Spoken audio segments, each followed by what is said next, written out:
बार की बात है, एक गांव में पेड़ों और कलकल करती धाराओं के बीच बसे विलोब्रुक के शांत शहर में भाग्य की फुसफुसाहट हवा में नाच रही थी, जो इसके निवासियों के जीवन को गहन और सूक्ष्म दोनों तरह से आकार दे रही थी। इस कहानी के केंद्र में माया थी, एक युवा महिला जिसकी नियति की भूल भुलैया से यात्रा उसके अस्तित्व के मूल ढांचे की परीक्षा लेगी। माया की कहानी एक ठंडी शरद ऋतु की सुबह सामने आई। हवा नई शुरुआत के वादे से रंगी हुई थी। महत्वाकांक्षा और सपनों से भरे दिल के साथ, जो ऊपर के अंतहीन आकाश की तरह विशाल थे, वह दुनिया में अपना रास्ता खुद बनाने की खोज में निकल पड़ी, इस विश्वास से निर्देशित कि उसका भाग्य उसकी मुट्ठी में है। माया जब विलोब्रुक की घुमावदार सड़कों पर घूम रही थी, तो उसका सामना रात से हुआ, एक अकेला व्यक्ति जिसकी आंखों में रहस्य की झलक थी। उसकी रहस्यमय उपस्थिति से आकर्षित होकर माया ने अपनी आत्मा के भीतर एक जुड़ाव महसूस किया, जैसे कि भाग्य ने ही उनकी आकस्मिक मुलाकात की योजना बनाई हो। माया और राज के जीवन एक दूसरे से जुड़ गए। वे आत्मखोज की यात्रा पर निकल पड़े, भाग्य के उस जटिल जाल को सुलझाना जिसने उन्हें एक साथ बांधा था। साझा हंसी और चिंतन के शांत क्षणों के माध्यम से उन्होंने एक ऐसा बंधन बनाया जो समय और स्थान की सीमाओं को पार कर गया। फिर भी जैसे जैसे वे भाग्य की भूल भुलैया में आगे बढ़े, उन्हें ऐसी बाधाओं का सामना करना पड़ा जिसने उनके संकल्प की ताकत का परीक्षण किया। भाग्य के अप्रत्याशित मोड़ से लेकर दिल दहला देने वाले विश्वासघात तक, माया और राज ने अटूट साहस और लचीलेपन के साथ भाग्य की अशांत धाराओं को पार किया। विपरीत परिस्थितियों का सामना करते हुए माया और राज ने एक दूसरे की बाहों में सांत्वना पाई।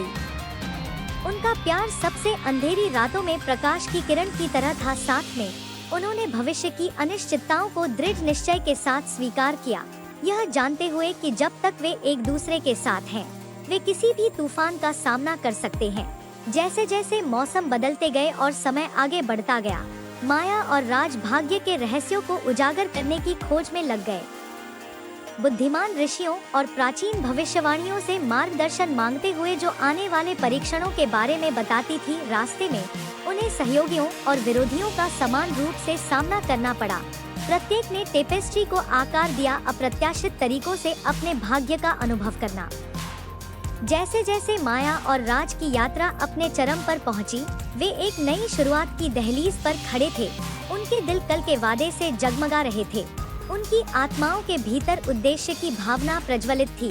उन्होंने अपने डर और संदेह को दूर कर दिया, जो भी भविष्य में था उसे अपनाने के लिए तैयार थे। स्पष्टता के एक पल में माया और राज ने महसूस किया कि नियति एक गंतव्य नहीं है जिसे प्राप्त किया जाना है, बल्कि एक यात्रा है जिसका आनंद लिया जाना है।